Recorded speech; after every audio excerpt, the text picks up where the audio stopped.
Welcome. I'm Robert Casanello, president of UFF-UCF, and this is the UFF-UCF chapter podcast. And I'm here today with Ben Green, the author of Before His Time, the Untold Story of Harry T. Moore, America's first civil rights martyr. And Ben, I know we've talked over the years, and I've interviewed you many times over the years as well. So this is always a treat for me to talk to you and to talk about Harry T. Moore, because I think he's one of these people I don't think you can spend enough time reflecting on and talking about him and his impact. If you don't mind, could you just introduce yourself to our audience? Okay. Yeah, I'm very happy to be here and get to talk to you once again. My name is Ben Green. I live in Tallahassee. I'm a professional writer.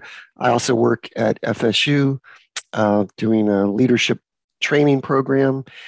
And I wrote this book about Harry Moore. It actually came out in 1999.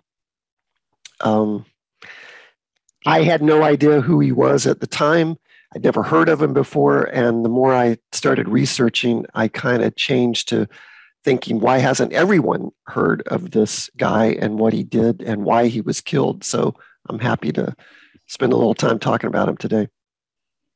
For people who don't know who Harry T. Moore is, do you have like a little kind of elevator pitch to kind of bring people up to speed of who Harry T. Moore was?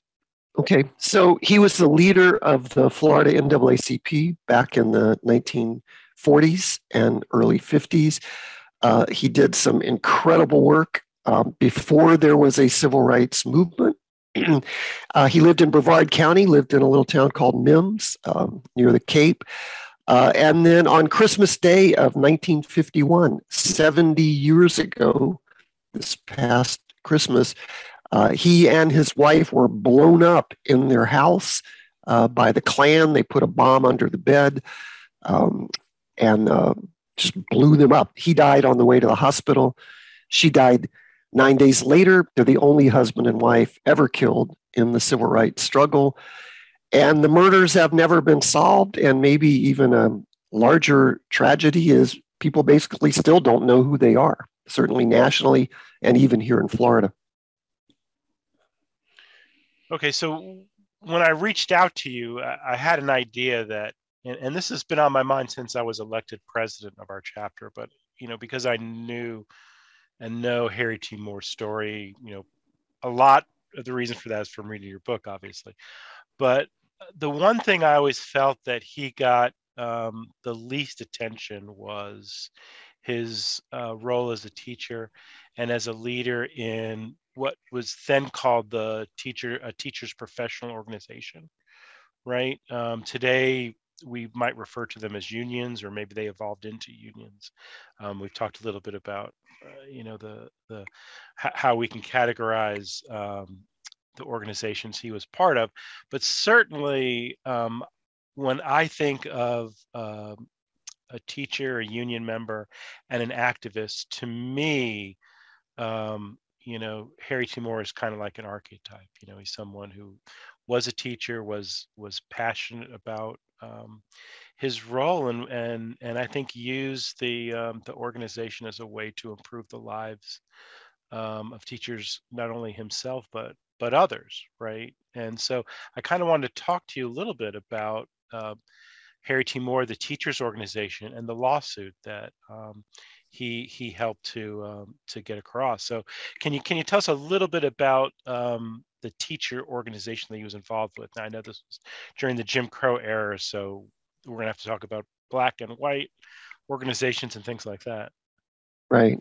So he became a teacher in 1925, started teaching at what was known as the Titusville Colored School. 2 years later, he became the principal. And what's interesting, kind of a foreshadowing of his activism, is he was an activist in his own classroom. They got like hand-me-down discarded books from the white schools. Black schools typically were shut down after 6 months because they had run out of money, supposedly. But he was teaching voting rights and Black history. He would go get his own materials and teach about Frederick Douglass um, and teaching young elementary, middle school students about the power of the vote 15 years before Blacks were allowed to vote in Democratic Party elections in Florida. But he became the local president of what was known as the Florida State Teachers Association, the FSTA, which was the Black teacher organization in the state. So there was the FEA for white teachers, FSTA. And the conditions for Black educators and Black schools was just appalling. Black teachers were paid half as much as white teachers. Black principals were paid half as much as white principals. They got Black teachers or administrators got like every year of college that you had, you got a little stipend for that, but Black teachers got like tremendously less money than white teachers did for that. So in 1937, the FSTA had a secret meeting of its really five top leaders in Ocala and decided to file a lawsuit to equalize Black and white teacher salaries. This was earth-shattering to do this and really terrifying to do it. It was the first lawsuit filed in the Deep South.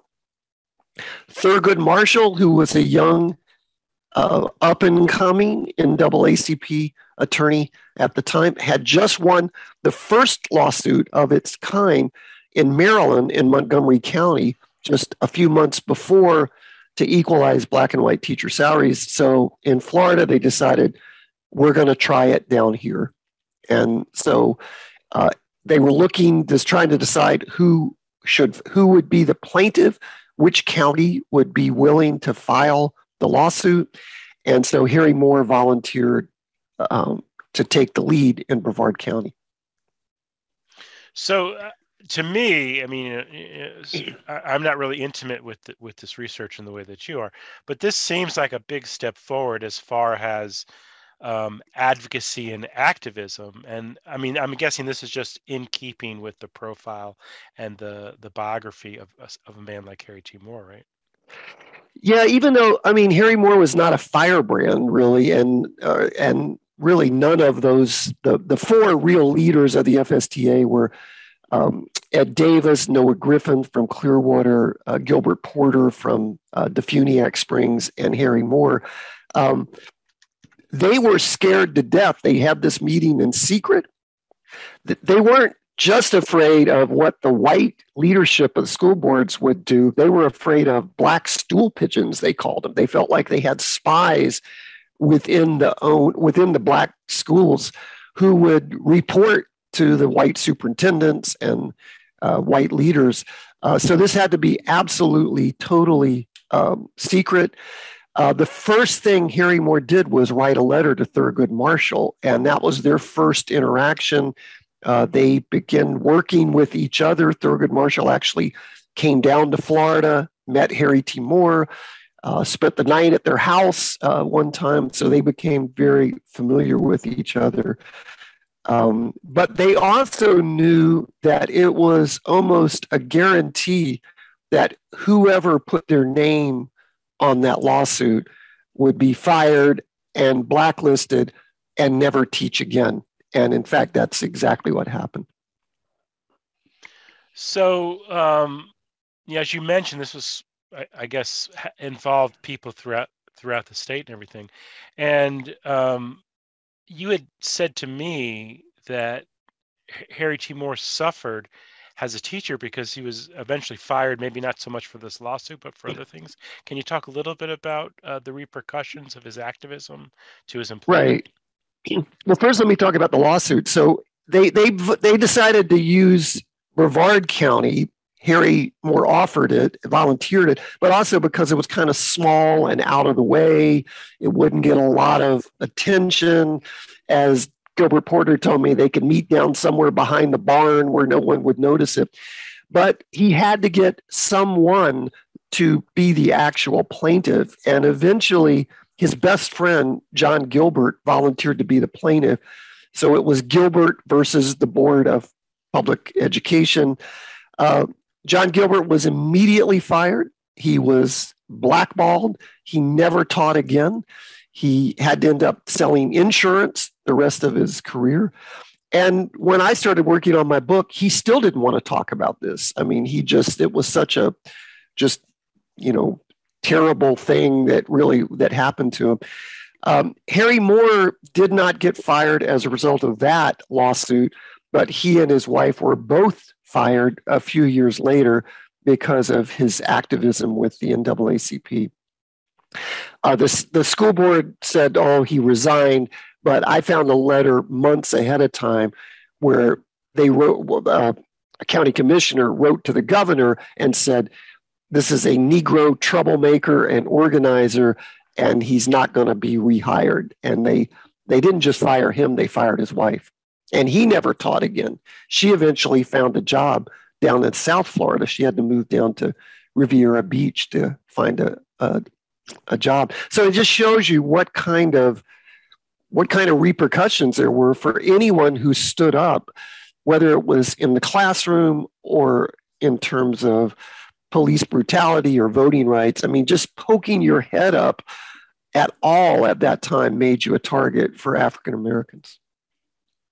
In this lawsuit, just to put the end on that, what happened was they filed that lawsuit in state court. It was denied. It went before the Florida Supreme Court.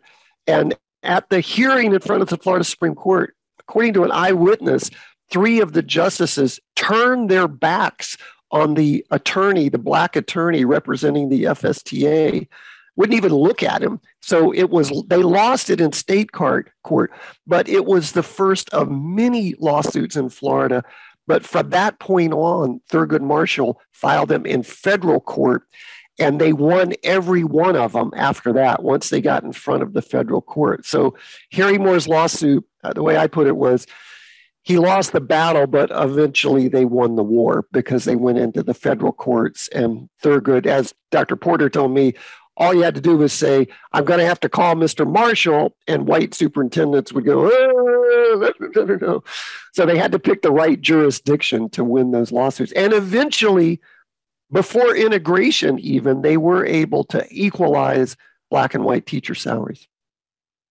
Certainly. And it's sort of unfortunate because we're speaking today in late January. And I don't know if you're paying attention to the news, but, we're in an atmosphere in Florida where lawmakers and the governor are reaping the whirlwind around critical race theory and the teaching of critical race theory and all this business. And in the news, I think this broke yesterday, that a teacher's workshop on the history of the civil rights movement, I believe the civil rights movement in Florida, was canceled because they were afraid, the school system in I think it was Miami-Dade County was afraid of getting some attention from state lawmakers. Wow. And they canceled. I hadn't seen that. They canceled the workshop, and man. the historian who was in charge of it, I'm sure just gobsmacked about it. Just the other day, someone asked me, I think one of the most hopeful developments with the Harry Moore story is that this past year, the Brevard County School Board voted to develop curriculum for middle schools teaching about Harry T. Moore in the middle schools. And they've got a committee working on this. I've had a couple of meetings with them. And someone asked me, do you think that's going to get killed because of critical race theory? And I went, oh my God, I hadn't even thought about that. If we make anyone uncomfortable about the fact that this husband and wife were blown up in Brevard County in their house on Christmas Day, the governor is going to have a heart attack about it. So it'll be really interesting to see what happens with that. Absolutely. So before we end here, I hope you don't mind if I put you in the spotlight here. Do you mind talking a little bit about your mother and her experience with the 1968 teacher strike? Because there's going to be a podcast interview on that coming up shortly. And so maybe you could talk a little bit about your mother and her role in the 1968 teacher strike. Well, my mother, who's 96 years old and still kicking, she was actually a guidance counselor at Leon High in Tallahassee. And so in 1968, there was a statewide teacher strike led by FEA. And she was involved with that, at the school. The only thing I knew was I was, basically schools that year we had these substitute teachers who came in, scabs came in and taught classes. But how the teacher strike came home to me, and this is kind of shows the layers of race in Florida. My father was at that time clearly a very conservative Republican and prejudiced. And so I was at basketball practice and I came home and my mother said that she had a union meeting, like the teachers all were coming to our house.